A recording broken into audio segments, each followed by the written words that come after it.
Moisés el talentoso. A lo largo de todo el relato bíblico, leemos que los talentos y los dones que adornaban la personalidad de Moisés eran muchos.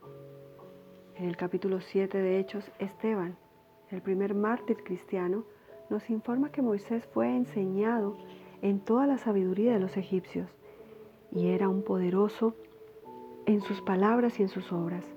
Hechos 7:22. Al parecer, en los días de Moisés, Egipto era un gran centro de la civilización antigua. Y Moisés absorbió el conocimiento de los egipcios sin ser dominado por él. La sabiduría egipcia portaba entremezclada una gran dosis de superstición de la cual no se constata señales en los escritos de Moisés. Y esto no solo habla de su capacidad, sino del poder del Espíritu Santo que inspiró sus escritos.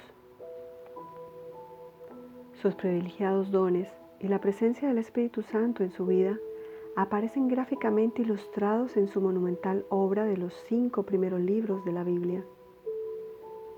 Cierto es que fue el Espíritu Santo quien le dio a Moisés esas escrituras, pero la personalidad de Moisés brilla en el relato bíblico, asignándole la máxima jerarquía intelectual del Antiguo Testamento, tal como los escritos de Pablo lo hacen el más notable erudito entre los escritores del Nuevo Testamento. Los melancólicos cuentan con una vena especial por lo dramático y en este sentido suelen ser insuperables. Nunca se encontró más a gusto Moisés que al actuar ante la corte del faraón egipcio, al comunicarle en forma fría y displicente la advertencia de Dios y convencer al terco monarca por medio de 10 milagrosas plagas que debía dejar en libertad al pueblo de Jehová. Como regla general, los melancólicos sobresalen frente a este tipo de presiones, porque los motivan externas motivaciones. La habilidad de Moisés para dirigir 3 millones de personas en una travesía por el desierto y controlarlos como juez, profeta y mediador ante Dios refleja su excepcional talento. Aún reconociendo el hecho de que Dios dirigió y capacitó a su melancólico servidor, no podemos menos que reconocer que nos hallamos frente a un hombre de extraordinarios dones. Moisés el abnegado. Uno de los rótulos que caracteriza el temperamento melancólico es su tendencia al autosacrificio. Las personas con temperamento predominantemente melancólico no disfrutan ni del reposo ni del éxito sin contar con una conciencia de culpabilidad. Suelen abrazar causas que les impongan algún tipo de sacrificio. Habitualmente lo hacen sobre una base personal y a un altísimo costo individual. Lo valioso para los melancólicos de un estudio de los temperamentos es que les ayuda a tomar decisiones. Los melancólicos deben anular su tendencia a sacrificarse movidos por razones egoístas. A veces entumecen y escogen mal el rumbo de su vida en un esfuerzo de autosacrificio que en realidad tiene raíces egoístas, una forma de orgullo por medio de la autohumillación.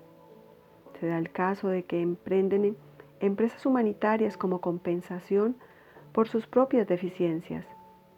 Y en esas circunstancias dichas empresas dejan de ser tan nobles como parecieran. No debemos desdeñar el servicio y el sacrificio cuando ello sea necesario, pero los melancólicos deberían examinar sus decisiones para comprobar si son dirigidas por Dios o no. Muy poco es lo que sabemos sobre la vida de Moisés en el periodo que va desde que fuera adoptado por la hija del faraón y en el momento en que se identificó con su pueblo, 40 años después. Sin embargo, la epístola a los Hebreos nos dice de qué manera arribó Moisés a su crucial decisión. Por la fe, dice, por la fe Moisés, hecho ya grande, rehusó llamarse hijo de la hija del faraón, escogiendo antes ser maltratado con el pueblo de Dios que gozar de los deleites temporales del pecado. teniendo por mayores riquezas el vituperio de Cristo que los tesoros de los egipcios, porque tenía puesta la mirada en el galardón. Por la fe dejó a Egipto, no temiendo la ira del rey, porque se sostuvo como viendo al invisible. Hebreos 11, del 24 al 27. Los historiadores judíos sugieren, basados en la tradición, que Moisés fue el primer ministro de Egipto y que como hijo adoptivo de la hija del faraón le seguía en autoridad al faraón, pero prefirió ser maltratado con el pueblo de Dios, decisión notoriamente autosacrificial. Al leer este pasaje surge claro que Moisés contaba con la superficie y la suficiente capacidad espiritual para comprender lo transitorio de los valores de este mundo y las perdurables riquezas de la vida por venir. Sobre la base de ese conocimiento, estaba más que dispuesto a sacrificar los deleites temporales para ser un hombre de Dios y ganarse una eterna recompensa. En mayor o en menor grado, todo cristiano, tarde o temprano, tendrá que enfrentarse con esta decisión. Pareciera que al melancólico le resulta más fácil percibir lo postizo y superficial de las recompensas materiales que el mundo ofrece y evaluar correctamente las cosas eternas. He observado que muchos misioneros que parten a lejanas tierras son de temperamento predominantemente melancólico.